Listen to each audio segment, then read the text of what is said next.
নমস্কাৰ, মোৰ ইউটিউব চেনেললৈ আপোনালোকক স্বাগতম জনাইছোঁ। আজি মই আপোনালোকক বইল মাছৰ দুটা ৰেচিপি বনাই দেখুৱাম বুলি ভাবিছোঁ।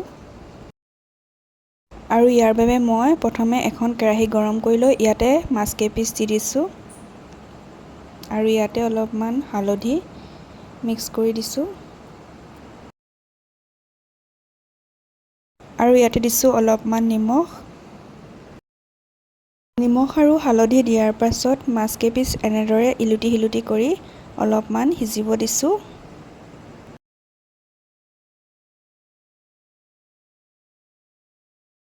এইবাৰ মই লৈছোঁ এটা পিঁয়াজ, অলপমান মান ধনিয়া, আলু, এটা বিলাহী আৰু অলপমান নহৰু আৰু অলপমান আদা লৈছোঁ। আৰু এই সকলোখিনি মই সৰু সৰুকৈ কাটি লৈছোঁ।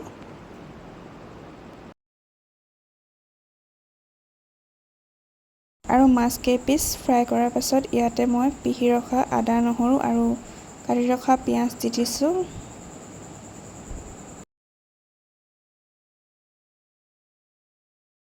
এইবাৰ ইয়াতে কাটি ৰখা বিলাহী আৰু আলু কেইপিচো দি দিম।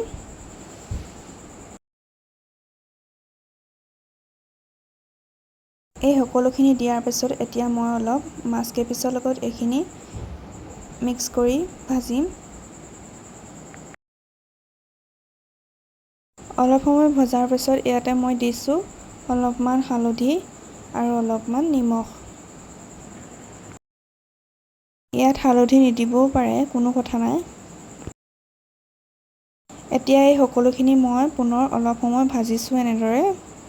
আৰু অলপ সময় ভজাৰ পাছত ইয়াতে মই অলপমান পানী দি দিছোঁ। পানী দিয়াৰ পাছত এইখিনি উতলিবৰ বাবে ঢাকোন লগাই দিলোঁ। আৰু এয়া অলপমান খৰিচা, বাঁহগাজৰ খৰিচা ৰাখি থৈছিলোঁ আৰু ইয়াতে উতল অহাৰ পাছত মই দি দিছোঁ।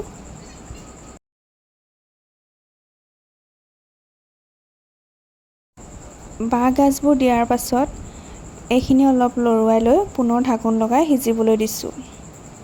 আৰু সিজাৰ পাছত ইয়াতে মই অলপমান মান ধনিয়া দি দিছোঁ। আৰু এয়া প্ৰায় হৈ গৈছে।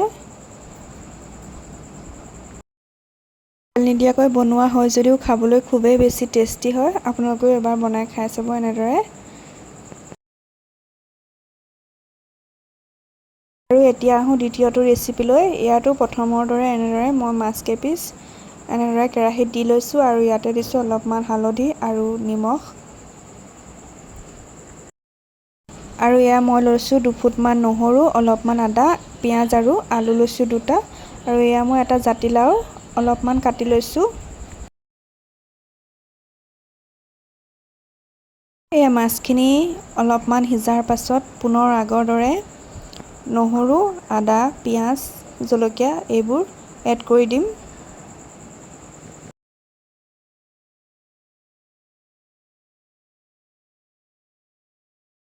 এই সকলোখিনি দিয়াৰ পাছত ঢাকোন মাৰি অলপ সিজিব দিছোঁ। আৰু ঢাকোন আঁতৰাই লৈ অলপমান লৰোৱাই দিছোঁ আৰু ইয়াতে কাটি ৰখা জাতিলাও কেইপিচো দি দিম আৰু আলুও দি দিছোঁ। এইবাৰ এইখিনি দি লৈ অলপমান হালধি আৰু অলপমান নিমখ দি দিছোঁ।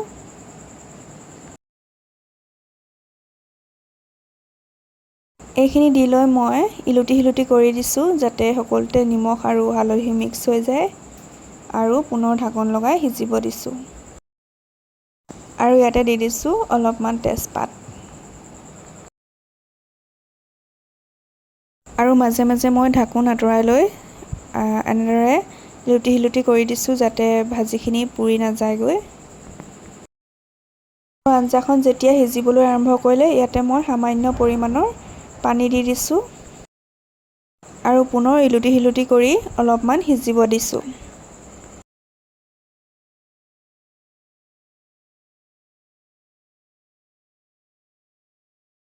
অলপমান সিজিবলৈ দিয়াৰ পাছত এয়া বইল জাতিলাও আৰু মাছৰ আঞ্জা ৰেডি হৈ গৈছে। আপোনালোকেও এনেদৰে তেল নিদিয়াকৈ মাছৰ আঞ্জা বনাই খাই চাব পাৰে। আমি প্ৰায় সকলো আঞ্জা তেল দিয়ে বনাওঁ।